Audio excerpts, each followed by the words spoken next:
when's the difference between good business and manipulation? Because let's say you work in a 9 to 5 job and your manager suggests if you don't do a task properly, you're going to be in trouble. So would you agree that's some form of mental abuse? Or does that not make the sort? Because that causes a lot of stress. That could put someone in a certain way. But as soon as we come away from the work aspect and it comes a bit more personal, why do things change in that respect? I think everyone has a motive. Like you can kind of, with the work example you just had, if you're working a 9 to 5 and if you haven't done your work, which is like in your contract, and there's going to be backlash because you're being paid to work. If you're taking that same stance for being at home, for example, and it's like your husband or wife said, oh, if I come home and the washing up isn't done, then there's going to be consequences. But it's the same concept. I'm saying your manager's saying to you before you even started the task, if you don't do this, you could possibly be fired. So is that not a form of abuse? I think we obviously, again, this is the lovely thing about having these debates, because there's different definitions, right? Yeah. For me personally, I think if it's at the detriment to someone's human dignity, that's abuse. 100%. So dignity is in like, then is your well-being or contact earning money on the day. So I definitely define that as abuse. Anyone at work that will tell me something's going to happen to me before I've even done it. But then we make it a lot more different when it comes to relationships. And I'm not saying that that's what you ladies are fighting for, but I just find it interesting. That's what we do as humans. Yeah, I think humans are super complex. This is why it's a great thing to discuss. Emotional abuse involves attempts to frighten, control, or isolate you. That's what they says online. It's cool. So by that definition, everything everyone's kind of said does fit into it. Right? I wouldn't say lying. That would really fit into it. I mean, what's the lying? What's the ends to the lying? Like if I think then that's and this is why your point about intention comes up. You know, intention. What do you mean? So Tam was making a point about kind of like motivation and intention behind stuff.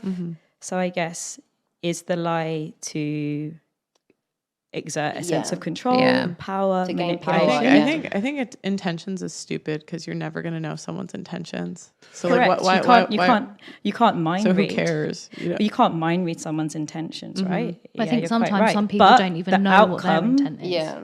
But I would argue with you. I'd say intention does matter. Like to say who cares is not.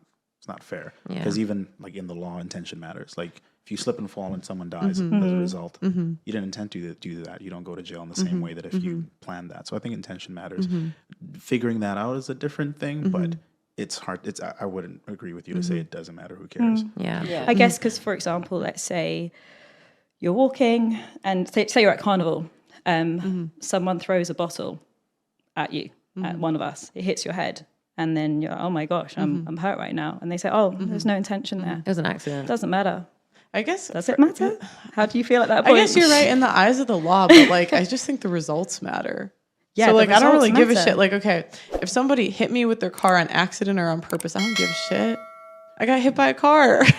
Because the outcome's the same. Exactly. So you're right, in the eyes of the law, sure, but just personally, I'm like, I don't really give a shit what someone's intentions are. You've hit the nail on the head there. You've hit the nail on the head because the outcome is the same, which is pain. No, but let's try this. I like what you said. Cause so, let's use that with the Andrew Tate situation. Like if he's intentionally trying to like mentally or whatever abuse someone, we can say he's an asshole. But if he's just like walking home and saying like, hey, like I have this car, this whatever, and someone's persuaded in a certain way, and that might be abuse or whatever. I mean, he's not an asshole in that sense. I would just disagree that he mentally abused anyone. He allowed those women to be millionaires. I mean, I'm not even gonna. Yeah, I'm so curious because this is why this is such a great conversation. You seem to be like quite a proponent of some of his viewpoints. What is it that you like about the things that he's saying?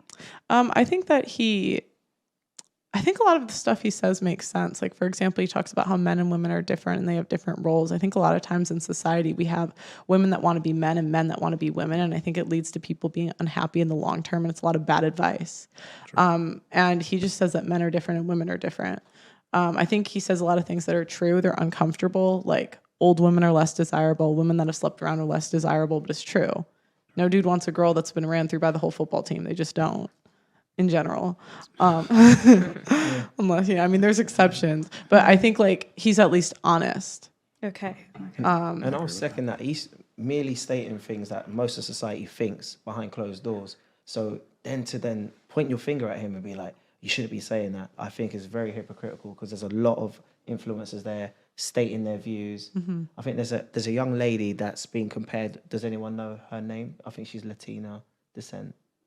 And she's really big on TikTok, and she's making statements about men left, right, and center, and no banning of any sort's been going on. But I think, yes, he's extreme in how he says it, but this is what people think. But you know, sometimes it's goes back to the saying, it's not about what you say, it's how you say it. And sometimes when your delivery is very straightforward, very aggressive, very, you know, straight to the point, sometimes it comes across quite aggressive, and people will just be like, oh, just write you off straight away. Whereas if your delivery was a bit different, I wonder if Andrew Tate's delivery was different, if he wouldn't have been banned on social media, and if he would have taken him differently. I think that's a woman's point of view. I think that's a woman's point of view, though, because men communicate differently than women. Yeah, and it's again, it goes back to like women trying to make men women, but they're not. They're men. Yeah, and men 100%. communicate differently than women. They're more direct. They're more honest. Typically, I mean, like how many times? Like, I mean, I've had so many girls on this show tell me that Lizzo is like above a 5, which is just like it's Lizzo. Like, stop. But everyone's scale is different at the end of the day. What your 5 is, someone else. Someone else is different. Someone else's 5. I think objectively, like if you're 300 pounds, you're below a 5. But that's your opinion, though. That's your opinion. I mean, that's your opinion. Okay, but it's based off of reality, which women don't like to live in, because even this is like not reality, and you know it on some level, because you know if you walk into a bar with Lizzo, you guys are all going to get more attention than Lizzo. Like not necessarily like if you're looking for exceptions, it's not the rule. Like you could take dating app data where we like let's like put your profile and Lizzo's profile. Who's going to get more attention? It's going to be you. We could go into a modeling agency and say who are they going to sign, you or Lizzo? In general, unless you do that Victoria's Secret like, you know, the new body positivity type shit. I know again exceptions, but whenever you go anywhere where there's like an objective standard of beauty where like people are find this the most attractive in general, you guys are all prettier than Lizzo. And that's not my question is, and I think you make some again interesting points around like it's really helpful to see that. Like I don't know if you guys always see like the stats that come out from certain dating apps. I don't know if I'm allowed to say certain names, but they produce these stuff, right? Like who comes out as the most desirable women. My question would be... And modeling agencies. By whose beauty standards? I was just going to say that. I mean, I would say like collectively society as a whole. So if you survey men and women as a whole, and if you survey men and women as a whole in general in most societies, in most societies throughout the world, everywhere. I guarantee, like just based that way. Let me finish. In most societies throughout the world, everywhere, if we put a picture of you guys and a picture of Lizzo, if you ask most guys and most girls, they would find you more attractive. In West Africa? And except they always this is what girls do. Like, sorry, I've been doing this a couple months, not you personally, but like this is what they'll do. They'll bring up the one exception, and that one society in West Africa. You're right. There's one society in West Africa where that is the exception, but everywhere else, that is the rule. I think that's such a Eurocentric way of viewing beauty. You look at the size of Africa. Look at the size of Europe. I won't even do all that. I think what we can also look at is just beauty standards shift, right? Like I was 10 years 100%. Ago, having a fat ass was like, okay, ew. But nowadays it's like if you don't have a fat ass, you're not attractive. Exactly. Right? So that stays a while. Wait, talking to your. Sorry, it stays a while when there's a standard set. So.